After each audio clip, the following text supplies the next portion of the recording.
welcome to Beacon Hills, the podcast that is all about Teen Wolf.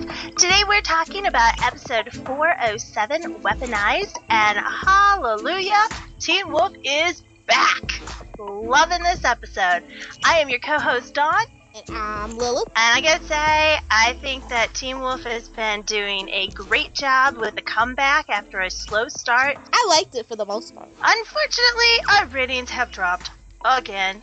Kinda. A little bit. It's weird. Last time we had a 0.7 in demo. This time we have a 0.6, which is a little bit of a concern, but again, it's on MTV, so that's still doing pretty well for MTV as far as scripted series goes. Last time we had 1.57 million viewers. This time we're up in viewers to a 1.75, which is a little odd because we're up in viewers, but we're down in demo, which either means that a lot of people under 12 or under, decided to, check this episode out, or actually, I guess 18 and under, or a lot of people 50 and over check this one out. Because our ratings, it's usually when the demo goes up, the viewers go up, and vice versa. In this case, we kind of seesawed in between the two of them. So, who knows? If it's viewers under 18, then that is a good thing because MTV is primarily concerned with its younger viewers. 13 to 27, but really 13 to 24 is the core demo for most of their show. The synopsis that the Teen Wolf Wikia has is that the school is overtaken by a mysterious outbreak. I like that. It's short, it's simple, it's to the point, but not really. I'd say that this one was fairly straightforward for a Teen Wolf episode. We got some movement in some areas that I wasn't expecting movement in yet. So there were quite a few surprises for me in this one. Okay, so we have Tim Andrew back as well as Alyssa Clark. Alyssa Clark was last seen writing Muted. So this one was definitely leaps and bounds better. By a lot. As in, best of the season so far, worst of the season so far? She redeemed herself. She did. And Tim Andrews, he's almost right up there with Russell McCauley. He's a frequent Teen Wolf director. I like his visual aesthetic very much. You can see, usually? Yes. And he knows how to do creepy while also letting you see. Like, creepy doesn't necessarily mean pitch black dark. So we actually got a really good mix of the light and the dark because we're going from the vault to outside to the classrooms and stuff. So we got a really good variation of scenes. And I like that. I like how we stayed with this scene for a little bit longer than usual. I did have a problem with a few of those, though. I was just like, we're lingering on this? I was pretty impressed with this episode. This episode reminded me a lot of what I loved about 3A. One of the things that I really, really like about this show is all of the reactions that people have. And in this one, there were some brilliant reactions. And one of my favorite ones of all is Styles' look at Kira after she jinxes them. She says, "It's only 3 hours. We can survive 3 hours." And everybody, Scott, Styles, even Malia's like, "What did you just do?" I think the entire fandom went, "Oh no." Yeah, literally. I just thought that was very cute. Well, bringing up the rear is Deaton in a positive light this week. It is. I like to be reminded that Deaton is more than meets the eye. I like when they show his BAMF side. Mm-hmm. I agree. So I really liked when Satomi approached him. I thought that was a little unnecessary, but I did like it because it was a little action, like unexpected action on top of that. Oh, absolutely. I agree. And that one's on my list too. I really did like that opening fight. I like that they were well matched, and I like that I was actually nervous for Deaton because I didn't know what was going on. Number 14 for me is the creepy test proctor. Now, I thought that this assassin was one of the better cast assassins of the time. He was creepy from the start. He had those weird facts about Outbreak. He was about as mad scientist as you can get, and I just thought that he did a great job. Yeah, all the awards for James Urbanek. Yeah, I've never seen this guy before, but like instantly it was like when we opened, he's drinking the tea, the freaking wolf in the little quarantine tent, and the mountain ash is claw. He's just, you're like, oh, this is a good villain, understated villain, not a hammy villain. Yes. Exactly. Kudos to the casting director for bringing somebody to I won't forget easily in a minor role. My next one is I guess just Satomi in general, she surprised me this episode. Mm-hmm. I thought she was going to be some weird, whiny, like Kira's mom, kind of vague and just blah. But she rocked this episode. She's number 5 on my list. I just thought that she was a great character. I'm glad she's back, which surprises me because the flashback episode was one of my least favorite episodes. Definitely of 3B, but in all of season 3, to be totally honest. It shocked me that I was excited to see her again. And she has just done a great job. Number 13 for me. I love how very, very realistic the teen freakouts over the PSATs were. And I like how we got to see the different reactions for each of the characters. I mean, I guess I could see that. I've always been a good standardized test taker because it just really tests your freaking memorization and what you can regurgitate. But that's another topic for another podcast. But yeah, I could see that. I was also a really good test taker, but I tell you look around those rooms and boom, you can just feel. You don't have to be a werewolf to smell the anxiety in a testing room.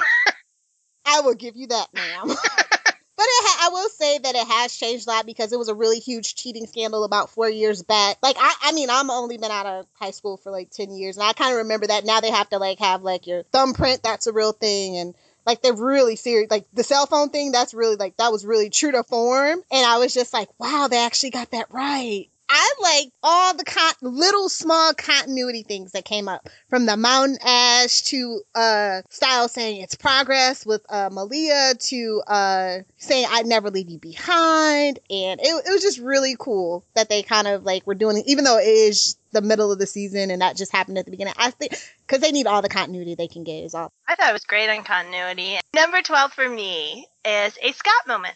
I like Scott's little speech when they're outside at the lockers. Not so much that he's doing it in a line of other people, which just drives me nuts. But when he says, you're doing this because while we're trying not to die, we still need to live. I thought that was a great line, a great moment for Scott. It shows the inner leader that he is, even when he when they don't allow him to be an alpha. They do a good job of showing him as the team cheerleader. Yeah, I had that on my list as well. It was obviously higher because Scott's my bae. But I did. It made me smile a little bit. Okay, so I'm just going to get this out of the way. We learned Mama Hot Stuff's first name. Like, in a show where we don't know a lot of first names, that was awesome. And it's Natalie. Yeah, I was really excited and pumped for that. Might mean we get to keep her. That would be good. I actually have that as part of number 10 for me. Number 11, Scott and Styles having their silent conversation. They have a lot of silent conversations in this one.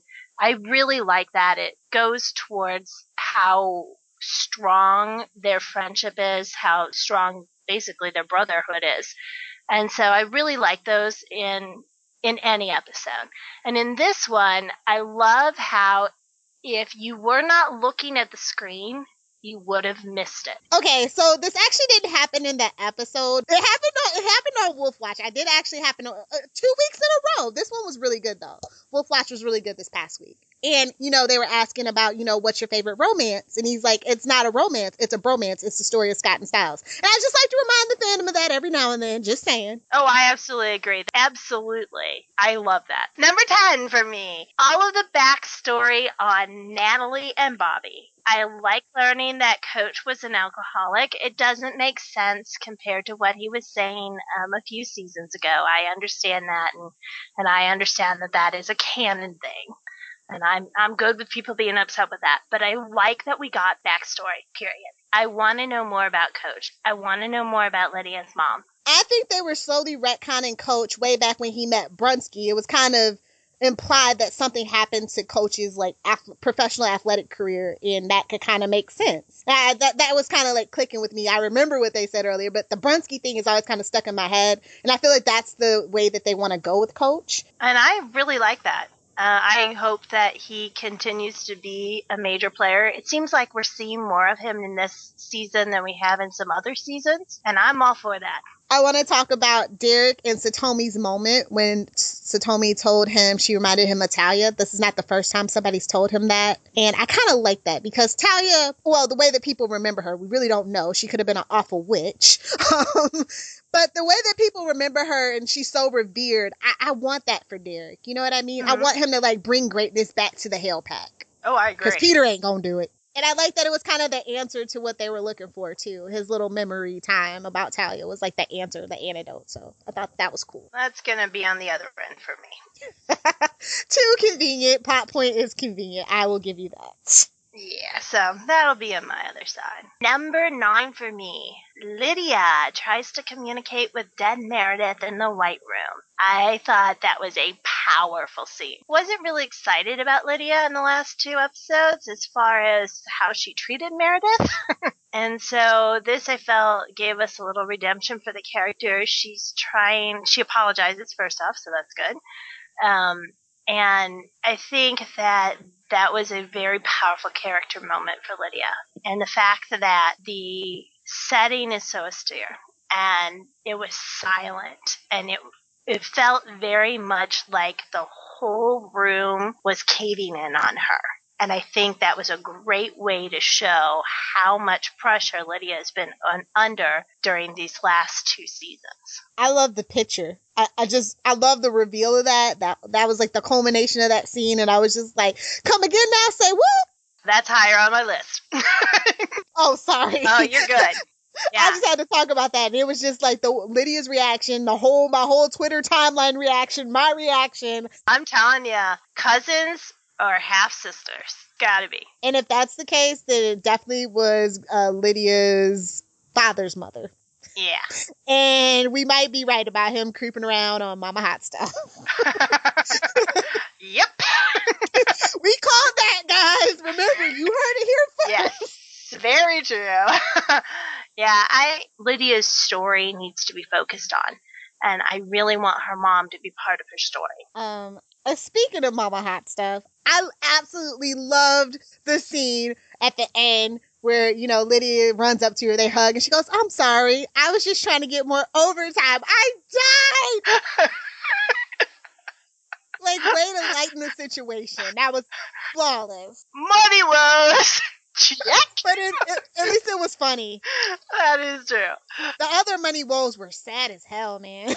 That whole scene was really important to me. Just Lydia running to her mom and making sure she was okay. And sometimes I feel like we don't think of them as having the bond that Melissa and Scott have, or Sheriff and Stiles have, or Allison and Argent even towards the end. And so it was kind of a way to tie her in and make her a part of Team Parent. Even Mr. Yakamura stepped up his game this episode. Yes, I'm telling you, all of Team Parent is just rocking the world, and that's big. Number 8 for me, speaking of Team Parent, Dr. Mama McCall. Right? I swear, that woman has skills. She could run that freaking hospital. I love Dr. Mama McCall. I feel like we should have some backstory where she was going to be a doctor, but maybe she had money problems and she had to settle for nursing school. I think that is a great plan. But for me, it wasn't even the scenes. It was the moment. The moment we see her striding down that hall like she owns the place with a syringe in her hand and she is determined and nobody's going to be stopping her. Yeah, right from when Deaton said, it's not a who, it's not a what, it's a who. And I was just like, we're going to the hospital. Yep. I bring up this next point. I'm a little conflicted about it. It is on my issue side, but douche dad safe Styles. Oh, that's my number 6. I didn't know how they were going to do it. I was just like, say what, come again? I thought for sure it was going to be Argent. Me too. I was shocked. In some ways, actually appalled, too. Me too. Believe me, we'll get there on the other side of that list. I was like, you gotta be kidding me. It was the biggest shock of the night for me. Yes, ma'am. And I never expected it to be. As a matter of fact, my tweet about it was, oh, douche dad, I can't hate you anymore. That makes me sad. Well, I can still hate him. He can't. I can't even call him douche dad anymore. He's now officially fed dad. He saved Styles, and that's worth way too many bonus points for me. Number 7 for me, Styles. You guys have to stay out of sight. We have to quarantine you from the quarantine. That line just makes me laugh. 100%. Always makes me laugh. I adored that. Yeah, Styles got some good ones in. Speaking of Styles, I absolutely loved Styles' point about Peters.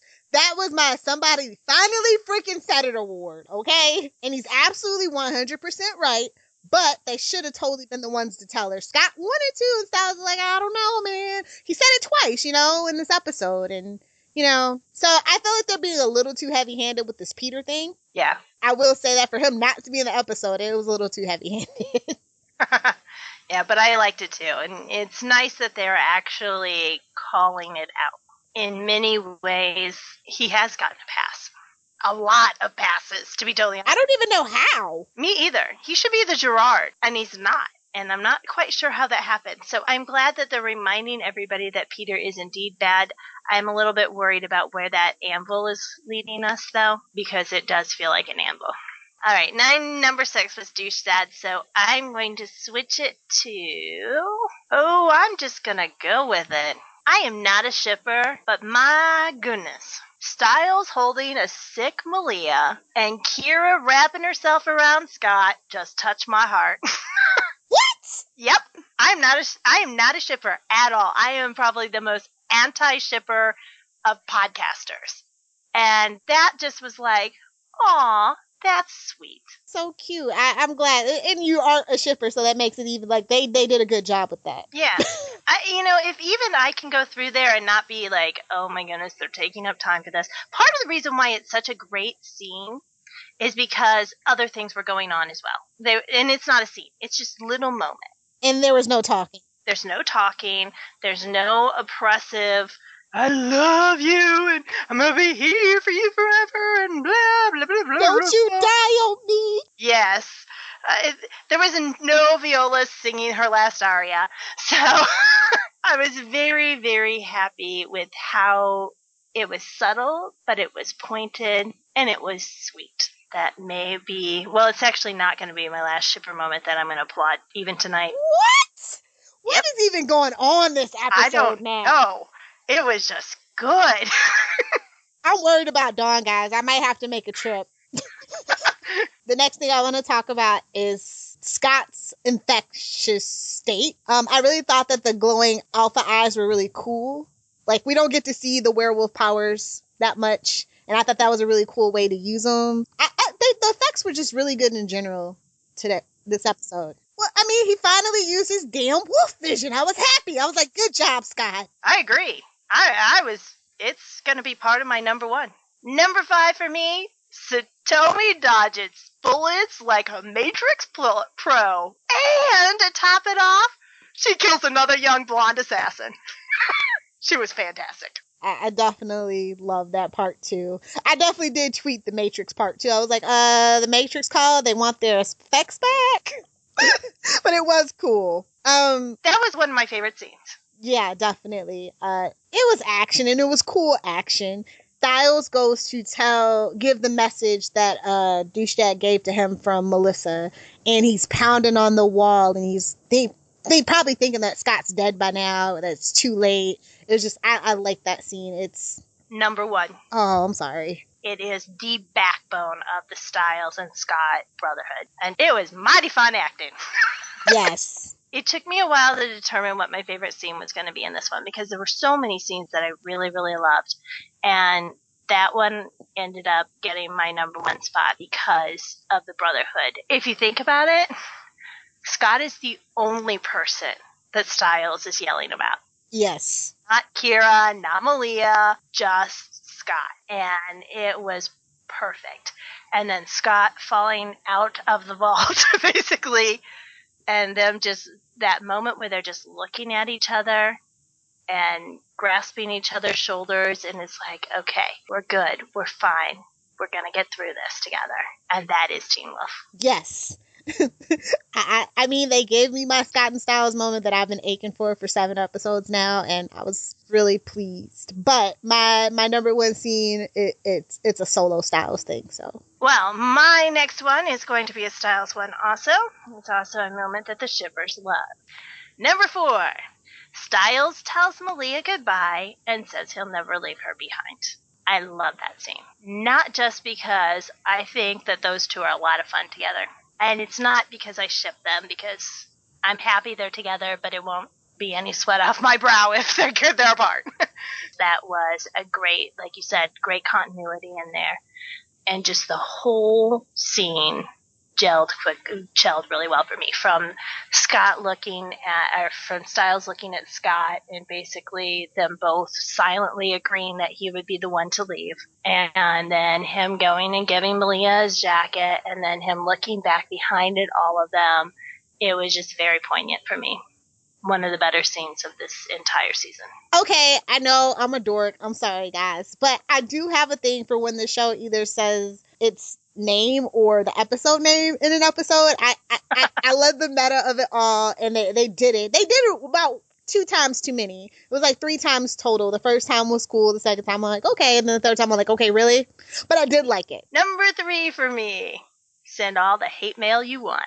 No freshmen. I will say that this has been the best episode of the season so far, and there were no freshmen in it. Draw your own conclusions. Okay. My number 2, and it was a small kind of moment, but I don't know. I just really like Sheriff just about anybody. And with Sheriff and Lydia, he's still trying to get his head around the supernatural thing, but he's still trying to be very gentle with her. He's like, I don't know how this works. Can you tell me? I just, and it doesn't hurt that, like, the closer he gets to Lydia, the closer that he can have Lyndon can actually have an actual scene with Susan. So, yes. So I'm like just rooting for them to get closer and closer. I like how he handles Lydia exactly how she should have handled Meredith. And, they're in the same boat. I mean, that's his son sick inside. And it sounds like people are going to be dying. And he's still very careful with her, very patient. And very comforting. He is like the father figure for everybody. I thought that was great too. Number 2 for me is a quote, but really it's the scene behind the quote. Malia, how much am I worth? Scott, 4 million. Styles, are you okay? By the way, that's a bingo square. Malia, yeah. Scott's worth 25. Kira's 6. They'll take you guys out way before me. And Styles, it's progress. It's progress. And then Kira and Scott's look when she says that cracked me up. Okay, my number 1 is when Styles figure out what's going on and runs into the chemist, and he is not in any way gonna give up their location, and he's just so brave, and that's another backbone part of the brotherhood that they have. I feel like it's a little Sam and Dean Winchester codependency, but I'm okay with that. Me too. I'm okay with that in Supernatural, so I'm really okay with that in Teen Wolf. I like that part too. I wrapped that one up in, that's actually part of my douche dad saving Styles. That whole scene is just very powerful, very well acted. Since my number 1 is taken, I'm going to take just the general, and I'm going to say I really like how everyone was sick and not just some of them. I think it worked really well for the episode. And again, it gave everybody a chance to shine and to show exactly how they were part of the team. So many more things to talk about, but we only have so much time for our podcast. And we always have so much to say about issues. So, jumping right in. Would you like to go first, ma'am? Sure. Let's start with a educational consultant issue. Oh my God, yes! That's my bottom one too. Oh yeah? Great. Why the heck are they taking their PSATs in their junior year? It should be their SATs, because if you don't have your SATs done before you are, first off, if you don't have them done by, if you want to be a National Merit Scholar, you have to have them done by your sophomore year. No. Actually, they changed. I looked into this because it bothered the hell out of me. Because I took mine, well, only part of my class, like the people that were in the AP IB program took it in the 10th grade. Like, they say only when you take it in junior year now, that's the only score that counts. Really? They changed it. I looked it up last night. It bothered me that much. Well, I'm glad to hear that, but that makes zero sense because your SATs have to be to colleges no later than October. Yeah, but that makes zero sense. The reason you took your PSATs in your sophomore year is so that you could take your SATs in your junior year. So if you had to retake it, then you would still have plenty of time before your applications went in. Also, they're taken in October, and it's the winter semester. You only get the PSATs one time a year, and it's in October. Yeah, we're in February. Yeah, so it's all kinds of wrong for them to be taking the PSATs, but I did like that they say Lydia took it her freshman year, even though that's not technically correct because you're... Well, in my school district, if you were in the gifted program, you had to take it in your 8th grade year because it determined whether you went to Scholars Academy or not. Well, that also doesn't count for the actual national merit. It's just basically one of those tests they give you. We took a whole bunch of stupid tests for our programs, out of state tests and stuff, meet from Michigan, the New York State, whatever. But it literally doesn't count. Your junior year score is the only one that counts, according to the PSAT site that I looked up last night. That's odd because the only reason then for taking the PSATs would be national merit scholars. So why would anyone take them? Because they wouldn't be good for anything else. They're too late. Which I guess is the point of it all. Maybe. I don't know. It's weird that they changed it, though, because it was not like that at all when I was in high school. We were all about it. If you hadn't taken your PSATs by sophomore year, you weren't taking them, period. Because by junior year, they were hounding you to take SATs and ACTs. Okay. I'm just going to get this out of the way for the fandom. Okay. No freaking Parrish. He should have totally been at least at the barricade. I think there's a lot of Parrish love, and I love the character, too. But I really actually liked that. Because that was the plot driving the characters instead of the characters driving the plot. And that is my preference in all things. I give you that. But I did miss him. So hopefully... we did have a lot of him last week. But I just want to see the follow-up of Meredith's death. I'm just really curious to see what that looks like. Well, I'm curious to get backstory on him also. And I'm fairly confident that we are going to get that.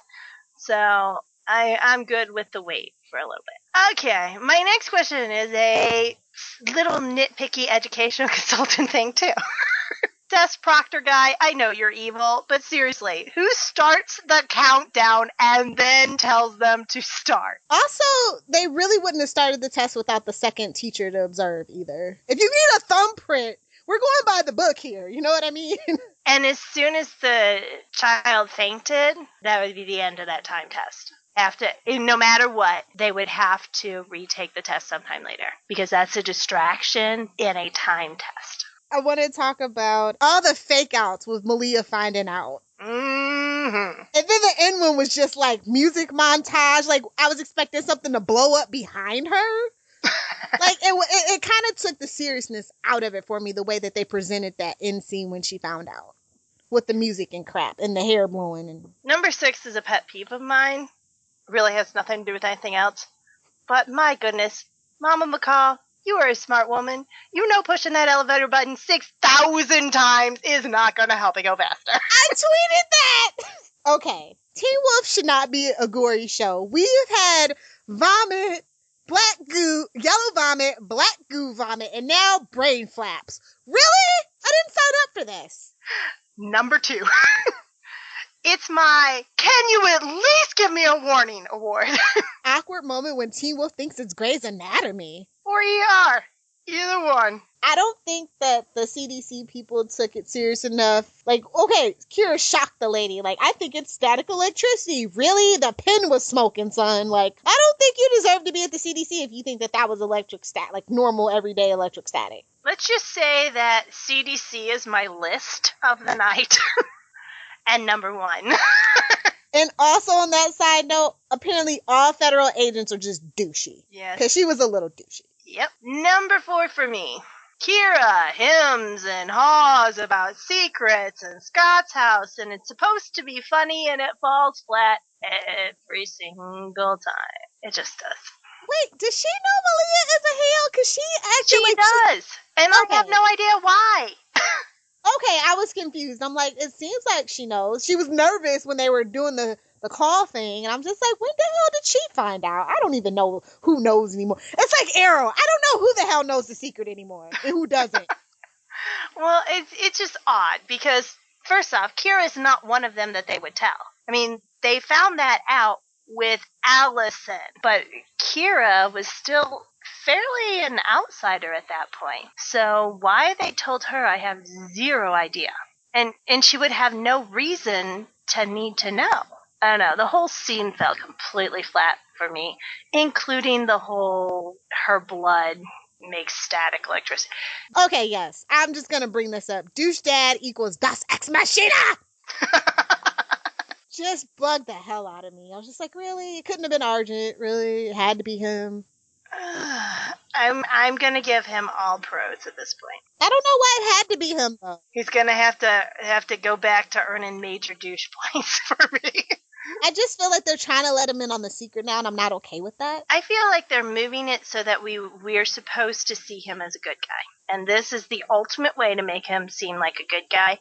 So either he becomes a massive plot twist at the end. He can't be the benefactor. I'm sorry. He just can't. Yeah, no. You can't have your own kid on a Deadpool list. For a secret back door that is one massive Triskelion on the wall. I don't care if they put a bookshelf in front of it. It should cause people to have some questions, which is not what you want from your secret back door. I like it all together. I like it story-wise, but logically it falls down for me. Speaking of logic falling down, Scott gets into into quarantine with the girl that faints. Really? Number 1, it's on my CDC list. Number 3, Scott and Styles argue about what to do with the money.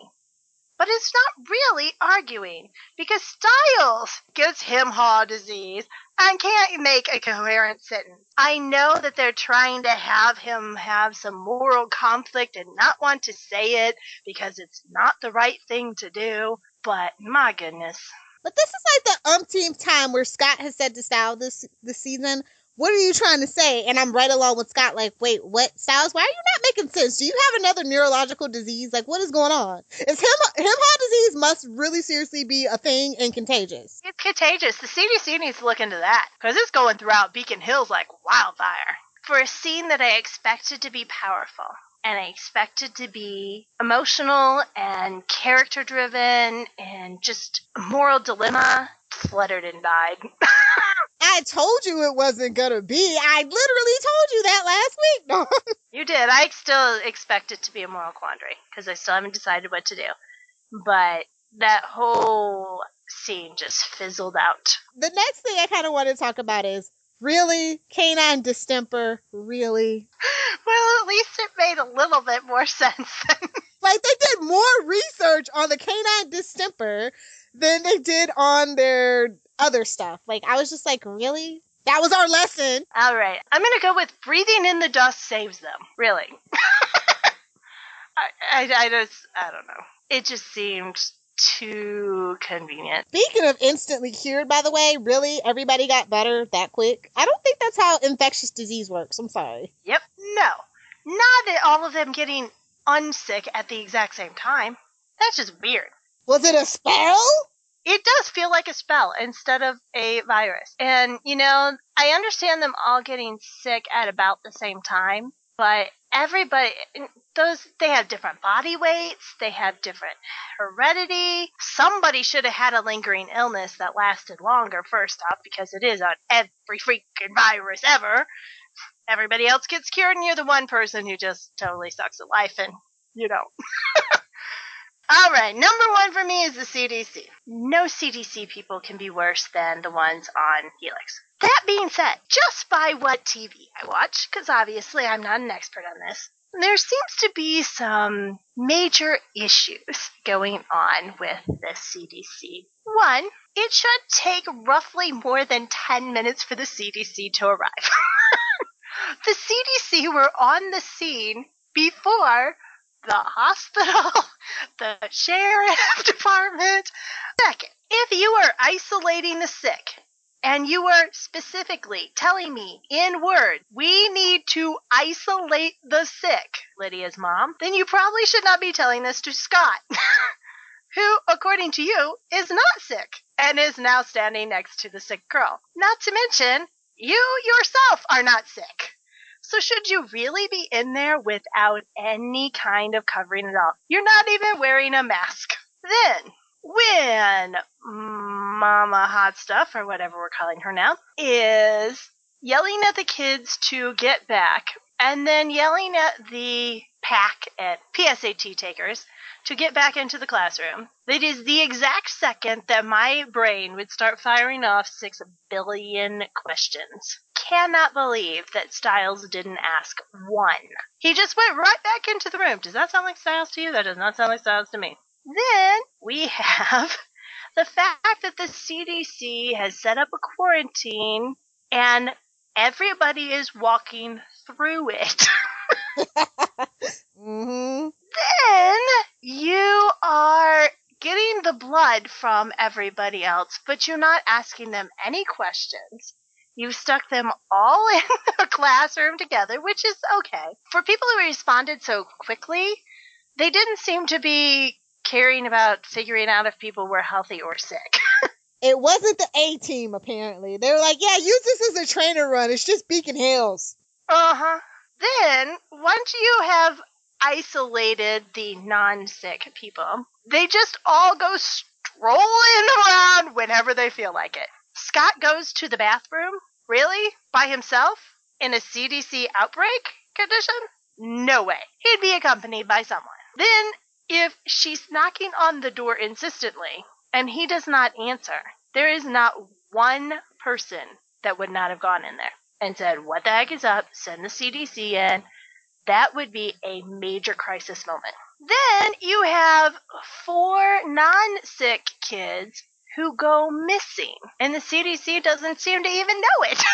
And then you have an obviously sick kid wandering through the quarantine, and nobody stops him. He's just allowed to freely wander wherever he wants to go from that point on. The CDC is a major issue in this episode. So those were the things that I had issues with in this episode. Surprisingly enough, a lot less issues than I normally do, especially if you take out the CDC as a whole. So that brings us to our main characters. What do you think about Scott? I liked him when he was with Styles, and I liked that he tried to comfort Sydney even though it was idiotic. I like that Scott still wants to go to school, college, a good college if he can, which I highly doubt unless he gets a lacrosse scholarship, whatever. But other than that, Scott wasn't as strong as I would have liked him to be in this crisis situation. So I think that Scott was much better this time. Kudos to him, and I hope that they continue to make him a strong leader-type character without sacrificing for the whole, super special snowflake thing. Yeah, as I know you don't really care about the whole, true alpha, but I really feel like they have been downplaying it. I think that Jeff rethought that trope a little bit. Good. I agree. I still want Scott because he is the lead, and people do kind of, I don't know, for whatever reason, Scott is the overlooked one out of everybody to me, it seems like, especially in the fandom and the writing on the show a lot of the time. So I just want to see a strong take charge Scott, He's getting there, but just not fast enough. I mean, we're 4 seasons in, The true alpha thing was literally the worst thing they could have come up with for me. And so I'm glad that they backtracked on it. But in the same manner, they do need to stop making alphas inferior to betas. Because they did it to Derek, they're doing it to Scott, and they just need to wrap their head around it. To be totally honest, Peter's been the strongest alpha we've had. Besides Tukalian, who is just crazy. They need to come up with an idea of what an alpha is. Because I'm not sure that they even know at this point. Just like all the other major canon issues, Styles. He had some good parts, but for me, the bad parts outweighed the good parts, except for his brother Bond moment with the telling Scott about the Rishi tea and stuff. I mean, I like that he brought up the Peter thing, but the way that he did it and the hem-haw disease striking him, and I don't know, even when he corrected kind of Malia and she's already in this panic state, I mean, okay, good for you. You know the difference between how to use well and good, but come on, she was already worried enough, bro. I agree that seemed very out of character for Styles, and I still loved it because I used to teach 8th grade English. It's like, hallelujah, somebody get that. I was iffy on Styles this time. For me, the good outweighed the bad, but the bad is the part that's going to continue to keep in play, and so that's where my concern comes for his character. I loved the fact that he figured it out on his own. It was Detective Styles again. That's one of my favorite. I thought that was great. I love how he was super sweet when it came to Malia. Him giving her his jacket just was like, aw, baby, you're such a gentleman. I love that part. I liked his utter panic when Scott didn't answer him. And the acting in the assassination scene was just phenomenal. However, we got the whole what do we do with the money part. Mhm. That's going to be a sticking issue for me. We got protective Styles in a bad way. Mm-hmm. And, there's a difference between being protective and taking away someone's right to choose. And Styles went way over that line. It's a shame for me on that point because Malia was very reluctant to trust in the first place, and it just seemed like the pack was solidifying just now, and now it's just breaking apart. And I'm just tired of stuff crumbling apart in Beacon Hills in general, let alone the pack, Yeah. Because the pack has always been strongest when they have been upfront, honest, no secrets, everybody shares their info. And for the first time ever in Teen Wolf history, it felt like they were starting by being together and not having secrets and not everybody has their own little piece of information so that in the penultimate episode, they all actually talk together and they go, oh, we figured it out. I mean, we kind of talked about Malia, but like I said, I didn't really like that the way they capture her reaction. I didn't like all the fake outs. Like Malia didn't really, they basically just saved that one little thing from Malia. Other than that, she was just kind of like, typical Malia, comic relief, sassy, practical, just typical Malia, but like with the list in the pocket, like they kept upping the ante and then it just kind of, the consequence kind of fizzled out, and I am curious to see what it looks like in the next episode. Yeah, I actually like that ending scene. It's one of the scenes that I had a hard time. It was one of the 4 scenes that I was really in between figuring out what I wanted to pick as my first. I like that scene. I like that scene specifically because it has 0 dialogue in it. And again, they are using the actor's proficiency to sell the scene. And I think they did that. Now the cheesy hair blowing that they seem to do every episode that Malia's in has got to go. Slow-mo has to go. Let the guy score the dang episode. That's all I'm saying. I agree. So, but I did like that scene as a whole, even with the cosmetics on it, because I think the scene itself is powerful. Now, I do think that it's a mistake for them to not leave off with Styles saying Malia or something. This should be Malia's chance not to shine, but to really grow. If they don't make it that, then there's a problem. What do you think about Derek? All kudos for Derek. This is another good day for Derek. I mean, he didn't get tortured. He saved the girl. He got the information about the tea. They found Satomi. It's a good day for Derek. That's all I'm saying. The fact that Braden's going to live made it a good day for Derek, apparently, because they spent an awful lot of time panning in on him, panning in on her. I don't mind it as much. I really do like the chemistry between Megan Tandy and Tyler H. I do. I like the character of Braden. I don't feel like she needs a romantic interest at all. Nope. But I do like that she's getting screen time, and Derek has suffered from a lack of screen time. So, hey, whatever it takes. I do agree with that. I fear for Braden more than anything by getting with Derek. Derek was not in it very often. I thought that I actually did not like the exposition about the tea. It felt like we were throwing in exposition for exposition's sake. In all honesty, if I'm trying to stop a werewolf extermination, I'm probably not going to go down memory lane talking about mom's friends. But it did make him a part of the key mythology of the episode. So I'm good with that. So what do you think of Lydia? I was a little bummed out that she wasn't with the rest of the pack, but somehow it worked for me. It was powerful, it was emotional. I could always use more Highland Roden on my screen, but I did enjoy the use of Lydia, and that she is trying to figure out her banshee powers, that she apologized to Meredith, but she's still a woman on the brink, and it's got me nervous. She's cracking up for sure. I thought that she wasn't. I liked how she was used, but I don't think she was used as often as she needed to be. I would have liked to have her seen some more develop with the picture in this episode instead of having to wait. I would like to see her even, check out the attic of that place. Maybe you can get some answers there. She's smart, and she hasn't been smart for 3 episodes. Don't you feel like it's a hidden room in the White Room? Yes. Some of those answers are going to be in there because we've been there for far too long. Well, and it is a TV show. They like to, when they make a new set, they do like to get their money's worth. Oh, absolutely. But, they're going to need to find something in that house because that house is the answer. And if you're not going to actually literally go through that house and see what's there, which I can't believe they haven't done yet, but at least get on the internet and, I don't know, Ancestry.com or something. What do you think of Kira? I was thankful for the little dialogue that she had.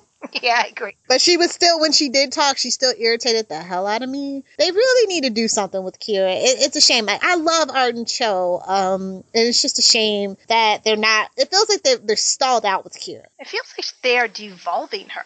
Yeah, Jeff was really inspired for the character. He was talking about a spinoff. And not so much. However, I will say that they did give Kira a chance to be a hero also, in that it was her who inspired Scott to keep trying and told him where to look.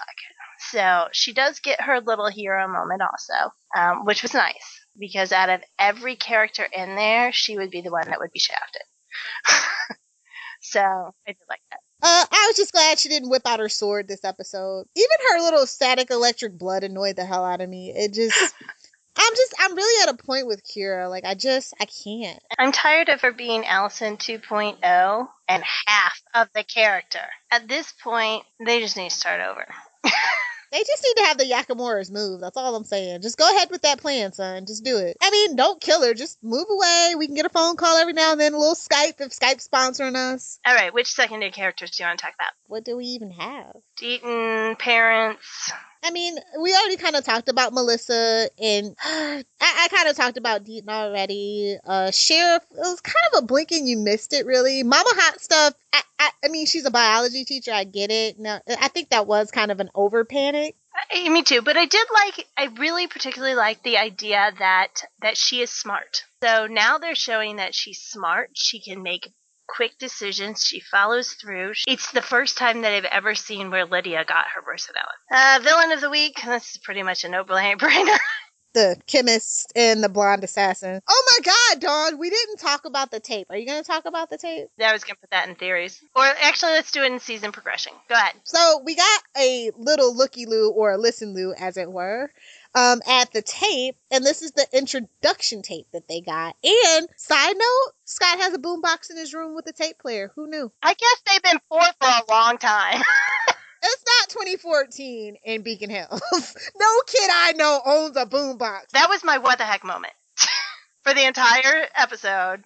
Even the CDC, my what the heck moment is Scott has a cassette player, and it wasn't the same kind of tape as the one that Kate was listening to. I was bummed out. It was just like, hey, this is where you go to get your money, and I need visual confirmation. So there's zero reason to put that on the cassette. Thank you. Or zero reason to keep it. I mean, that's the kind of thing that goes out with the announcement of the Deadpool list, which should have been a digital thing. Hello, in an email, untraceable email or something. Exactly. Because if they're doing it by cassette tape, they might as well have just put the Deadpool list on the cassette tape. But the Deadpool list is coming out through the computer, so the directions for everything else should have come through the computer as well. It makes zero sense. All right, what else brought the season progression along? We got rid of some assassins. Malia knows she's a Hale. Yeah, that's the big one. Finally. Meredith, the Meredith thing. Yeah, definitely that too. I hope they don't brush that over until like season 5. Because remember when we found out that Malia was Peter's daughter, and then it was just like, oh yeah. And then nothing happened. Like, yeah, we're going to brush that under the rug until next season. Halfway through next season, by the way. Hope you still remember. But if not, we'll give you several recapitulations for it. There wasn't a whole lot that moved the main story along, except that it was very much a standalone episode for the most part. Yeah. With the exception of the 2 reveals. It did give us some information about the Hale family, so that could come into play later on. But for the most part, it is a standalone episode, but it was a very good standalone episode. I saw a lot of people complaining about how the Deadpool list has made this season feel a little disjointed and not as cohesive as it could be. And I kind of agree with that a little bit. I mean, I like it, don't get me wrong. I think that it's this season's version of the Alpha Pack, but better done. Better done. Yeah, by a lot. Yeah, I would say that this season seems more standalone-ish than serialized in some cases. The whole thing is going to be serialized, but it's kind of like we've got the Assassin of the Week in some cases. So that's a valid point. All right, any theories? This is all you, Dawn. Meredith is Lydia's half-sister. That is my big theory. I think it is very plausible, mostly because if your name is not Sheriff, you have to be a douche at some point if you're a dad on Teen Wolf. I mean, because Lydia's dad never seemed to be around any longer than Lydia's mom, and if they weren't traveling together, because it doesn't seem like they have a great relationship, then I could totally see him stepping out on there. I think that there are some clues to be found within how Lydia and Meredith are connected, and I would expect that by the 9th episode we will have made some traction on that. I think that there is a possibility that Jeff Davis will want to explore a Buddhist themed season, because they are talking about Buddhism a lot right now. So if that is the case, then I'd love to see where they go with her. Oh, Peter is up at the top of my who the benefactor. Really? He is. He's very obvious, which is the number one thing against him, but he is up at the top now. What made you change your mind? It's not on the list. I think you might be onto something, because we're just now getting to pointing out that Peter is the bad guy and that we need to watch out for him. Styles flat out said he's not a good guy. So what was your grade? Let's see if we can match again. I doubt it. I gave it a B-. Oh, we are not matching at all. I give it an A-. I think it is the best so far of this season. I thought the last one was the best one by far. I thought the pacing of this was good. I thought the character development, the character interactions were good. Probably what made it an A- for me more than anything, though, is the scenes that I should not have liked that I ended up loving. They really sold me on some scenes that, in my typical TV personality, I should have been like, are you kidding me? What the heck? For me, the episode tried to be suspenseful, and it failed in certain parts for me. I wasn't a fan of the pacing. It felt a little disjointed. Like, the humor fell a little flat. Like, the Kira Malia thing felt really flat. Mm-hmm. Yeah, so it was good, solid script, but it's just some of the execution, even like on the technical side, the composition of the scenes were kind of weird for me at times. Like, they gave us too little in certain scenes for no reason, and they gave us too much in certain scenes for no reason. Well, it's good to finally disagree. I know, right? I liked it because it is the first time that I really feel like I'm watching Teen Wolf. It just didn't feel like Teen Wolf to me. Who was your MVP? It was hard this time. Yeah. Really hard. And I ended up throwing it to Dylan O'Brien. More than Styles. No, I totally get that. It really is Dylan O'Brien instead of Styles, because Styles had too many parts that just weren't working for me. But the acting, those 2 acting scenes especially, are what I'm going to remember most about this episode. Which is why Styles was actually my MVP. Surely, if only for those 2 scenes where he almost gets assassinated and then he breaks down over Scott and making sure he can find the Rishi tea, mushroom, whatever things. Best character interaction. Styles and Scott. About dang time, by the way. I agree. There is just no other choice. They were the best scene. They were the most interactive. They had those great silent conversations. Hands down. I'm just glad we're getting back to the basics of the cool stuff of Teen Wolf, which is Styles and Scott and that relationship. Because as much as I like 3B and I love Dylan in 3B and just all the awards for him, It broke my heart that we really didn't get a lot of Scott and Styles. What's your best reason to watch? Scott and Styles getting back to basics of Teen Wolf. And a plan worked, finally. Even though it was the evil chemist, a plan actually worked. It was surprising. It's up on those biggest surprise things. Like I said, there were like 20 of them. The bad guy wasn't an idiot? Say what? For me, the best reason to watch, besides obviously Scott and Styles, and actually besides Styles and Malia, was No Freshman. I can't tell you how much that is a huge factor for me. Favorite award for this week of any awards I'm giving out, and that is Best New Made-Up Word. I gotta tell you, it is really, really, really hard to top recapitation. But Mary Marino came up with one that I think I'm gonna love just as much, and that is Shenanicanin. Ooh, snap! I love it! It came in her tweet where she said, really? Breathing in spores is enough? That's just BS Shenanicanin.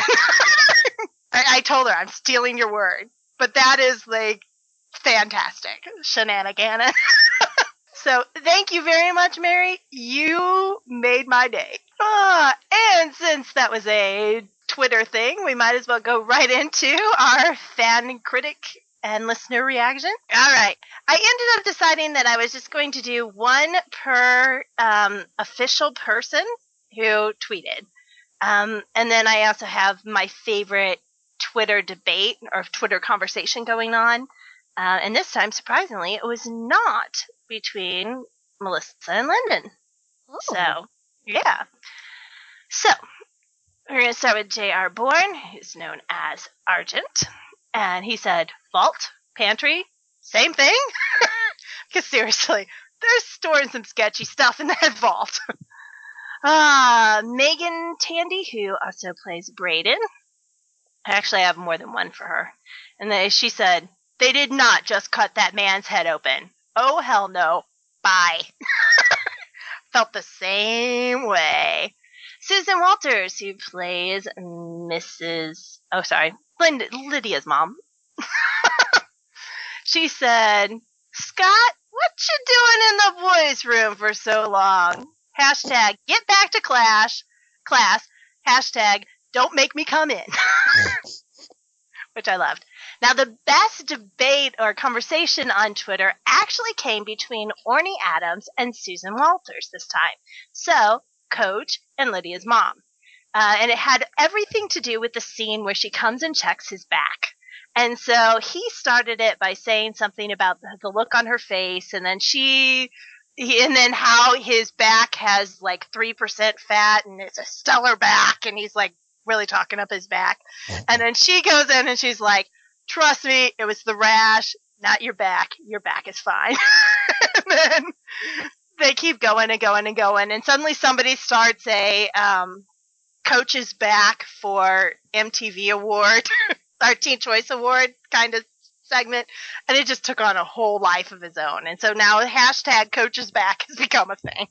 But my favorite part of this conversation is where Orny Adams' coach says, love your acting, Susan. Really am. Great job. Sorry I drooled on you. I'm not that professional. Hashtag it's back.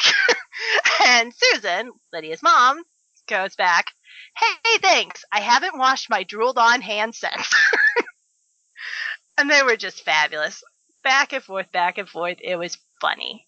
Lyndon Ashby, who plays Sheriff, who is also married to Susan Walters, said, note to Mrs. Slinky biology teacher. Good luck with that whole telling Styles what to do. Like talking to a brick. And then his other one that I really liked. Now that's what I'm talking about. Some good old-fashioned lead poisoning, courtesy of Mr. Smith and Mr. Wesson. And then he also said several things about how he was happy that douche dad saved his son and stuff like that. The most retweeted quote on Teen Wolf this time came from the official Teen Wolf account, which said, I swear to everything, if you touch one hair on Styles' head, we will riot. That one got retweeted, I think, 6,000 times. Wow. Yeah, it was retweeted everywhere on my Twitter feed. Melissa Ponzio, plays Mama McCall, after the scene where Styles gives his coat to Malia and walks off, and she asks him if he's coming back, she wrote, "Just like Titanic, without the boat." And that actually then ended up spawning off to a whole lot of things going on after that, too.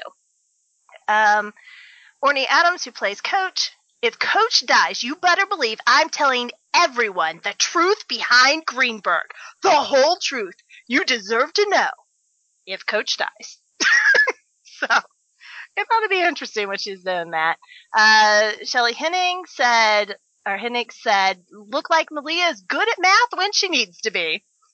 Which I didn't really understand, but it became his whole thing anyway, too. As far as fan tweets go, there were a gazillion of great ones. Oh, hold on. Can I add one to the official?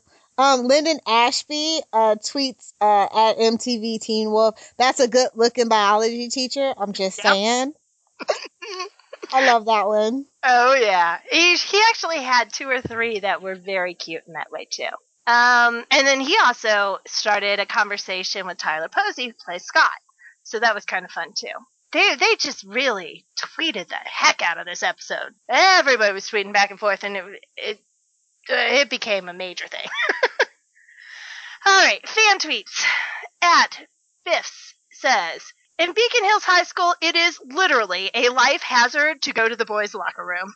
Yes, it is. Alexa period said, "No cell service or Wi-Fi? Are you trying to stop a panic or start one?" I agree. You don't take away kids' phones. At Bear Rudman said, "Well, there we were taking the PSAT when we all came down with the wolf pox, but then some weird shrooms cured us." High school, Teen Wolf. This one I totally agree with. This is at MegMeg38. "So apparently the secret to never dying is moving to Beacon Hills and being evil.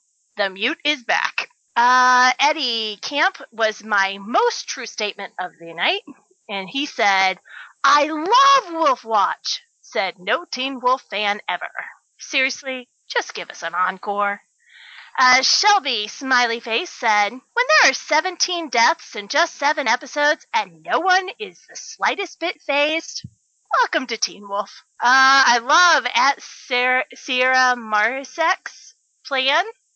"I think they should start taking pictures of the dead assassins and send them to the benefactor. Hashtag taste of his own medicine." Totally agree with that. Eric Van Velsen had some issues with our overzealous student. He writes, "All right, that girl is on top of things. I've never seen anyone so dedicated to taking a test." Neither have I. That was just weird. At Teen Wolf Talk said, "Beacon Hills, where everyone is completely broke or dead." At The Night Dusto said, "Malia is the worst at starting conversation. Kira is the worst at having them." This isn't really fan art, but it was very clever. At Kangaroo Candy sent out a tweet to celebrate the 1 million followers that MTV Teen Wolf now has. It was a big landmark for them. And it has a picture of Scott, Styles, Jackson, and Allison from season 1. So it says Teen Wolf Fandom 2011, and all of the characters on the top are laughing. At the bottom, it has Derek, Allison, Lydia, and Styles, and it says Teen Wolf Fandom 2014, and all of them are crying. And those were my favorite things on Twitter this week. Awesome. I did like another one of Mary Marino's tweets, by the way. It was towards the end of the night, and she goes, "WTF, question mark, exclamation point. Papa Wolf isn't supposed to be useful." So moving over to Tumblr, there was tons and tons for a change. It actually wasn't a slash ship bonanza for fan art. It was tons of Derek and Braden, and I was very shocked to discover that. I'm shocked that it wasn't tons of Styles and Malia. Theories about who the benefactor is. Peter is, of course, at the top of a lot of people's lists. So yeah, that's just basically it. Like that. It's weird. Like, it wasn't a lot of buzz about this episode. The critics section, Hypable knocked it out of the park this week. TV Fanatic, the comments are just flawless on TV Fanatic. If you haven't been there, definitely check it out. TV Line actually had a good one this week, and just gonna shout out Show Ratings TV, Sophia, as well. Absolutely.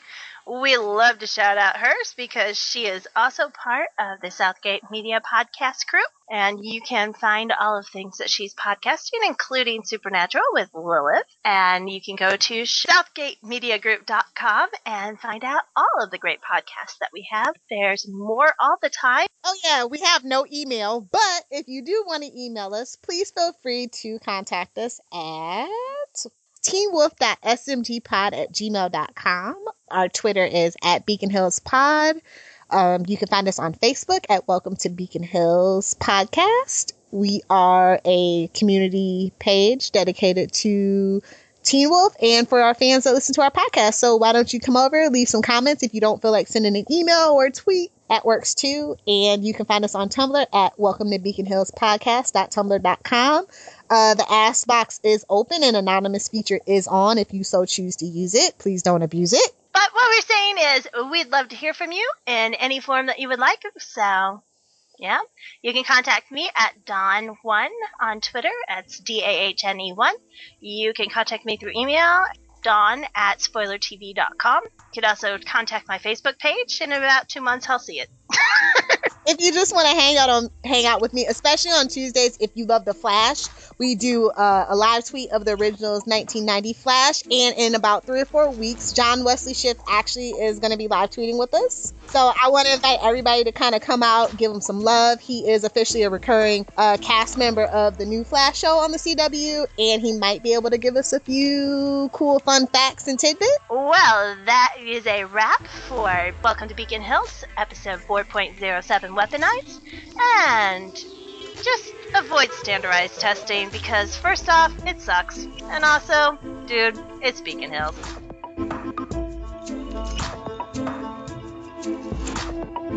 If you would like to donate to help pay for this and other Southgate Media Group podcasts, simply go to our website, southgatemediagroup.com, and click on the donate button. It can be as little as $1 or, well, as much as you want. Help keep this fun going by supporting this and our other shows. Thanks again for listening, everyone. You're the best fans in the world.